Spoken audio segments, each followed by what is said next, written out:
नमस्कार साथियों। तो हम आपके BEd first year second year के लॉन्ग क्वेश्चंस के बारे में डिस्कस कर रहे थे CPS 1। ओके, उसमें से हमने पहला 2 यूनिट को ख़त्म कर लिया है। ओके, आज हमको number 3 unit, okay, that is reading writing connection. उसमें देखिए सिलेबस बहुत ज़्यादा है, हम सिर्फ 2 लॉन्ग क्वेश्चन उसमें करेंगे और उसमें ही सब सारी चीज़ें कवर हो जाएगी। Okay, so don't worry about this कि 3 नंबर यूनिट में तो बहुत ज़्यादा है, 4 बहुत सारे चीज़ें दिए गए, लेकिन हमको सिर्फ 2 करना है। ओके, यहाँ पे हम रिक्स लेके चलते हैं, अरे यार इतना कौन पढ़ेगा। ओके, और आप कुछ भी लिख के चले आओ, हो जाएगा। ओके, और ख़ुद आप तो जानते हुए किस तरीके से हमारे उड़ीसा में एग्ज़ाम होता है। एग्ज़ाम पैटर्न का बारे में बात नहीं कर रहा हूँ, जो सिलेबस है। ओके, ऐसा है कि हमको अगर थोड़ा थोड़ा सा भी आइडिया है तो हम लिख के चले आएंगे। ओके, तो देखते हैं बिना कुछ देरी किए हुए रीडिंग राइटिंग कनेक्शन। ओके, सबसे पहली बात, रीडिंग होता क्या है? हमको तो हम पढ़ने को रीडिंग कहते हैं और किसको रीडिंग कहते हैं? अरे सिर्फ पढ़ने को थोड़ी कहते हैं, उसका सही पैमाना क्या है रीडिंग का? Reading is a complex cognitive process of decoding symbol in order to construct और डिराइव मीनिंग। ओके, हम जब पढ़ते हैं सबसे पहले क्या होता है, हम कुछ सिंबल्स, कुछ स्ट्रक्चर्स, कुछ भाषाओं को देखते हैं। ओके, जो कि हमारे दिमाग में it act as a cognition process. Okay, हमारे दिमाग में वो क्या होता है, कॉग्निशन होता है, तब हम उसको डिकोड कर पाते हैं, समझ पाते हैं, उसी को ही रीडिंग कहा जाता है। Okay, reading is a complex cognition process of decoding simple in order to construct और डिराइव मीनिंग, ताकि हमको उसका मीनिंग समझ में आए या फिर हम उसको डिस्कस कर सकें। It is the process of extracting meaning from written और प्रिंटेड टेक्स्ट। कोई चीज़ लिखा है, ओके, और प्रिंट क्या हुआ, हम उसी से जब उसका मीनिंग को एक्सट्रैक्ट कर पाए, उसी को ही रीडिंग कहा जाता है। Hope you clear. Next, the reading process are require continuous practice, development, reinforcement. Okay, और रीडिंग प्रोसेस के लिए क्या होता है, हमको बहुत ज़्यादा प्रैक्टिस की ज़रूरत है। देखिए, आप बचपन से लेके आज तक पढ़ाई करते आ रहे हो, रीडिंग करते आ रहे हो, तब आप ऐसा बोल पा रहे हो। जो लोग पढ़ नहीं पाते, इसका मतलब क्या, वो बचपन से पढ़े नहीं है, उनको कोई सिखाया नहीं है कि पढ़ा कैसे जाता है ना। वो कहते हैं, एक फिल्म में क्या होता है, गोविंदा का शायद था, तो उनको फिल्म देखने जाना था, लेकिन वो फिल्म हॉल के सामने तक पहुँच जाए, लेकिन वो देखते हैं कौन सी फिल्म लगी है, ना वो पढ़ पाते हैं ना वो नंदू पढ़ पाते। एक छोटा सा बच्चा आता है और उसको बोलता है, अबे वहाँ पे क्या लिखा है, तो वो पढ़ के बता देता है कि सूर्यवंशम लगा है। ओके, समझ में आया। सो द थिंग इज, आप बड़े हो या छोटे हो, इससे मतलब नहीं है, आपने कितनी प्रैक्टिस की है for reading, that's important. Okay, so it needs continuous practice, development and reinforcement. Thus, reading can be defined as the process of constructing meaning through the dynamic interaction among the reader's existing knowledge. Okay, ये क्या होता है, ये थोड़ा सा deep हो गया, आप अच्छे से लिखो, पढ़ो इसको। Thus, reading can be defined as, reading क्या कहते हैं, the process of constructing meaning। क्या कंस्ट्रक्टिव मीनिंग मतलब उसमें से अपन क्या करते हैं, उसके मीनिंग को निकालते हैं, कंस्ट्रक्ट करते हैं meaning through the dynamic interaction among the readers existing knowledge. जो रीडर्स है, ओके, जिसने वो किताब लिखी है, उसकी नॉलेज से भी हम क्या करते हैं, एग्जिस्टिंग नॉलेज से हम मीनिंग निकालते हैं।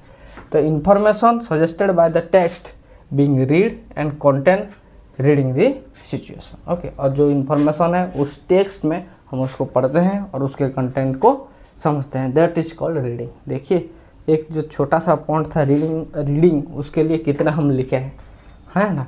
The word reading implies reading with comprehension. Okay, reading क्या समझाते हैं हमको, reading with comprehension. It involve the understanding of meaning, पहले हमको उसका मीनिंग समझने में आना चाहिए, मीनिंग ऑफ द कॉन्टेक्स्ट, उसकी वोकैबुलरी हमको आनी चाहिए, उसका स्ट्रक्चर कैसे है वो उसको समझ में आना चाहिए, and the concept and relationships of ideas, all this things are called reading. उसी को ही कहते हैं पढ़ना। पढ़ना मतलब क्या, हम किसी कॉन्टेक्स्ट का मीनिंग समझ पाएँ, उसकी वोकाबुलरी, उसका स्ट्रक्चर, उसके बिहाइंड द कॉन्सेप्ट जो है, उसके आइडिया है, और वो सारे रिलेशनशिप को जब हम समझ पाते हैं उसी को ही रीडिंग कहा जाता है। Okay, hope you understand this, write it down. हम फिर और इसके बारे में बात करते हैं। ओके, तो next is reading in different content area for information and gathering area. Okay, सबसे पहली बात, हम पढ़ते क्यों हैं? कुछ इन्फॉर्मेशन हम गैदर कर पाएँ, है ना, कुछ आइडियाज हमें हो सके नई चीज़ पढ़ने में, नई चीज़ सीखने में, नई चीज़ जानने में। हम सबसे पहला important, we got some information from the other sources. Okay, वो चार्ट्स हो गया, बुक्स हो गया, न्यूज़पेपर हो गया, स्टोरीज हो गए, नॉवेल्स हो गया, कोई रिसर्च वर्क हो गया, कोई रिसर्च पेपर्स हो गए। ये सारी चीज़ें क्या करती है? हमको कुछ नए इन्फॉर्मेशन प्रोवाइड करती है। हमारे अंदर के जो कॉग्निटिव प्रोसेस है वो डेवलप होता है ना। पढ़ते हैं क्या है? Reading in different content area for information and gathering data. Reading is A means of language acquisition, communication, sharing information and ideas. Okay, reading का मतलब क्या है? इट इज़ ए लैंग्वेज, हम एक लैंग्वेज को समझते हैं। ओके, हमारा कम्युनिकेशन होता है, we have communicate and sharing information and idea. हम रीडिंग के थ्रू से एक लैंग्वेज को समझते हैं, उसके अंदर जो आइडियाज़ है उसको समझते हैं। ओके, जो इन्फॉर्मेशन और आइडिया है उसको शेयर करते हैं, उसके कम्युनिकेशन हो सकता है। ये सब रीडिंग के थ्रू होता है। Reading for information is the skill of reading and understanding. Okay, हम जब इंफॉर्मेशन के लिए स्टडी करते हैं, इसका मतलब क्या? It develop our understanding. हम धीरे धीरे जो हमारे अंडरस्टैंडिंग स्किल डेवलप होते हैं जब हम पढ़ते हैं। जैसे कि फॉर एग्जांपल, बचपन में जब आप इंग्लिश पढ़ रहे होते तब आपको समझ में नहीं आता था, सिर्फ आप ABC या फिर 3-3 लाइन बोलते थे बिना समझे। लेकिन अब आप जब कोई लाइन्स इंग्लिश के माध्यम से पढ़ रहे हैं, इंग्लिश लैंग्वेज से पढ़ रहे, तब आप क्या करते हैं? आप उसके जो अंडरस्टैंडिंग स्किल है आप उसको समझते हैं, सबसे पहले समझते हैं। ये धीरे धीरे आपके अंदर डेवलप कैसे होगा? क्योंकि आपने बार बार लगातार 18-19 साल से पढ़ाई करते आ रहे हो। ओके, तो धीरे धीरे आपके अंडरस्टैंडिंग स्किल डेवलप हो गई। क्यों? क्योंकि आपने पढ़ाई की है। Okay, so this is the things. Student read books. Student क्या करते हैं? बुक्स, मैगजीन, जर्नल, ये बहुत सारी चीज़ें पढ़ते हैं। Okay, student read book, magazine, journal in order to gather some information and data they required, जो उनको चाहिए। इसीलिए वो बुक हम पढ़ते क्यों हैं?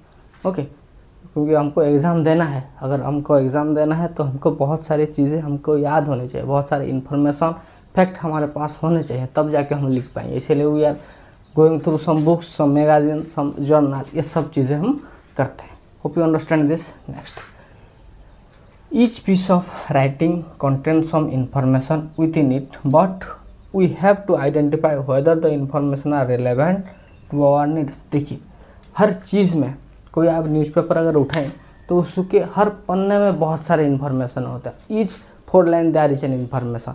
लेकिन हमको ये समझना पड़ेगा कि जो हम पढ़ रहे हैं वो क्या हमारी ज़रूरत के हिसाब से हमको सही है या नहीं। Okay, that is relevant to our needs और नॉट।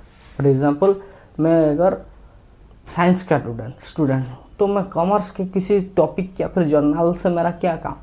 आप मानिए कि आप इंटरेस्ट है, आप पढ़ रहे हो कोई चीज़, लेकिन जो आपके लिए ज़रूरत है, जो आपके करियर या फिर फ्यूचर के लिए ज़रूरत है, आपको उन चीज़ों में ज़्यादा फोकस करना पड़ेगा, है ना। So each piece of writing content some information within it, but we have to identify. हमको ये समझना पड़ेगा। रीडिंग स्किल का मतलब क्या है? जो हमें ज़रूरत है हम सिर्फ वही पढ़ेंगे। ओके, जैसे कि आप कोई चैप्टर पढ़ते हो तो उसमें क्या होता है, जो इम्पोर्टेंट पॉइंट्स है आप उसको पहले आइडेंटिफाई कर लेते हो। ओके, और जो इम्पोर्टेंट ही नहीं है उसको आप देखते भी नहीं अच्छे से, अरे ये नहीं आएगा, इसको छोड़ दो। ओके, और ये पढ़ने से बहुत सारे ऐसे क्वेश्चन भी होते हैं।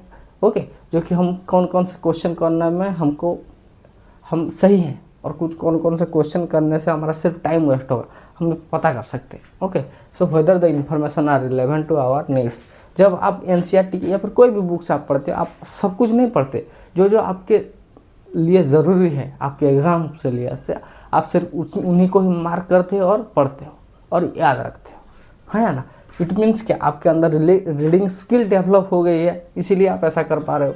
तो data collection is systematic approach to gathering and measuring information. Data collection का मतलब क्या है? डाटा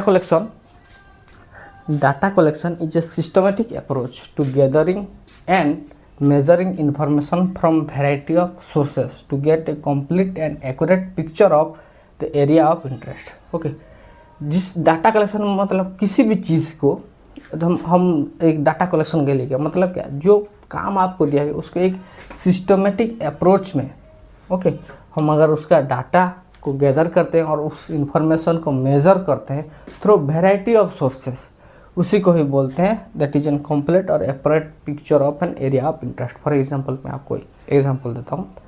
कैंसर एक डिजीज़ है ओके, आपको उसमें एक लॉन्ग क्वेश्चन लिखना है। लॉन्ग क्वेश्चन तो छोड़ दो, आपको एक सेमिनार उसमें देना है। You have get an area of interest to identify cancer, उसके डिजीज, उसके कॉज, उसके सोर्सेस ओके, प्रिवेंशन, ट्रीटमेंट, बहुत सारी चीज़ें होगी ओके। तो क्या सिर्फ एक ही सोर्स से आपको मिल जाएगा ये सब कुछ अच्छे से? नहीं, इसलिए आपको 2-3 बुक्स फॉलो करने पड़ेंगे, एक दो जर्नल, 1-2 यूट्यूब से वीडियो, खुद अपने सर्कमस्टेंसेस किस तरीके से मैं समझाऊंगा, किस तरीके से मैं प्रेजेंट करूंगा, इन सब को हमको देखना पड़ेगा। So that is called the data collection. आप सिर्फ एक सोर्स से नहीं, बहुत सारे सोर्सेस पे गए, जो आपके लिए ज़रूरत है, आपके सेमिनार के लिए ज़रूरत है, जो इन्फॉर्मेशन रिलेवेंट है, उसको आपने कलेक्ट किया, that is the data collection. Data collection is the systematic approach to gathering and measuring information from variety of sources to get complete and accurate picture of area of interest। जैसे कि cancer के लिए जो important है, जो relevant है, आपने सिर्फ उनको ही गैदर करके अपना सेमिनार प्रेजेंट किया, that is the data collection. This should be able to determine the main idea of document. Okay, बच्चे क्या करते हैं उसके बाद जो कोई भी डॉक्यूमेंट आप पढ़ रहे हो तो उसमें जो मेन पॉइंट्स है, मेन आइडिया है, आपके रीडिंग के थ्रू आपको पता चलता है। This should be able to determine the main idea of a document. Information should be generalize in a sequence. और जितने भी इंफॉर्मेशन है उसको आप एक सीक्वेंस में जनरलाइज कर सकते हैं। This should be able to apply to a situation. और जो पढ़ा है वो किसी ना किसी, कभी ना कभी किसी सिचुएशन में इट विल अप्लाई। ओके, आप इसको लिखिए, फिर उसके बाद हम और पॉइंट्स इसके डिस्कस करेंगे।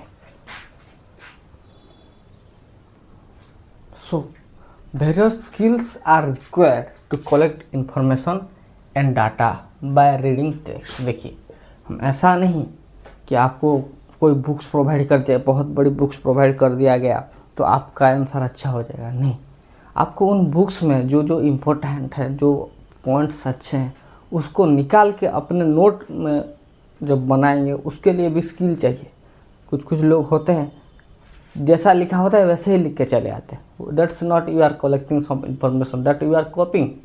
ओके, टू गैदर इन्फॉर्मेशन मतलब उसमें से जो इन्फॉर्मेशन है आप जब नोट बना रहे होंगे ओके, है ना, कोई पॉइंट्स मतलब आपको समझ मान के चलिए कि डिफ़िकल्ट हो गया तो आप क्या करते हैं, उसको किस तरीके से आसान भाषा में आप लिख सकें ताकि आपको याद रहे, आप उसका उपाय निकालते हैं।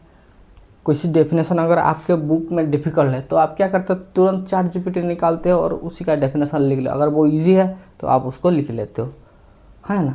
ये क्या, ये आपके अंदर जो आइडिया है कि आपके अंदर जो स्किल है कि आपने जो इन्फॉर्मेशन और डाटा है बाय रीडिंग द टेक्स्ट, कोई चीज़ को आप अपने स्किल के थ्रू से उसको क्या कर बेहतर बना सकते हो। Next, students will be able to choose correct meaning of the words, identify important detail that may be not clearly that may be noted clearly। Okay, जो जिसको हम क्लियर करके नोट कर सकेंगे। Okay, correct meaning, word, definition, उसके expression, उसके theory, उसके principles, उसके बेहतरीन एग्जाम्पल हम सब पढ़ के अपने स्किल के हिसाब से हम उसको मॉडिफाई करते हैं। समझ में आया? क्योंकि देखिए, जितने भी क्लासरूम में हैं सारे बच्चे सेम NCERT पढ़ते हैं, लेकिन सारे बच्चों का आंसर कभी भी सेम नहीं होता। क्यों? क्योंकि it's depend on their various reading skill. Okay, उन्होंने किस तरीके से उसको पढ़ा, किस तरीके से उसका नोट बनाया, किस तरीके से उसको याद किया और लिख के आए, ये सब डिपेंड करता है ना। Hope you understand this. Next, for critical understanding, reading क्यों ज़रूरत है? For critical understanding, critical understanding is the way of thinking that develop through the analytical and independent thought. Critical thinking मतलब क्या, हम क्रिटिकल अंडरस्टैंडिंग मतलब जब हम बहुत डीप सोचते हैं, ओके, बहुत डीपली एनालाइज करते हैं, क्या उसका मेन रीज़न, क्या जिस्ट है इस कॉन्सेप्ट को, जब हम उसको सोचने की या फिर अंडरस्टैंड करने की कोशिश करते हैं या फिर थिंक करने की कोशिश करते हैं, उसी को ही क्रिटिकल अंडरस्टैंडिंग कहा जाता है। Critical understanding is the way of thinking that develop through the analytical and independent thought. हम अपने ही आप एनालाइज कर करके अपने थॉट्स प्रोसेस को कितनी दूर तक लेकर के कितनी क्रिटिकल वे में सोच सकते हैं, उसी को ही क्रिटिकल अंडरस्टैंडिंग कहा जाता है। It is the understanding through the examination of idea, issue और सोर्स। कोई इश्यूज हो गया, ओके, उसको सॉल्व कैसे करना है, कोई आपके कोई प्रॉब्लमेटिक सिचुएशन हो गया, तो आप एट दैट टाइम आपने क्रिटिकल थिंकिंग करके किस तरीके से उसका सॉल्यूशन निकाला, उसी को ही बोलते हैं, okay, critical understanding. It is the understanding through examination of ideas, issue और sources. Next, it is achieved through the reflecting upon analysing and evaluating different ideas. Okay, आपका आइडिया कितना बेहतर है, it depend on your critical thinking. किसी भी situation को, किसी भी क्वेश्चन को या फिर कोई ऐसा सिचुएशन जो आपके क्लासरूम में दिया गया हो जानबूझ के टीचर ने, आपकी क्रिटिकल थिंकिंग के ऊपर ये डिपेंड करता है कि आप किस तरीके से उसका सॉल्यूशन निकालोगे।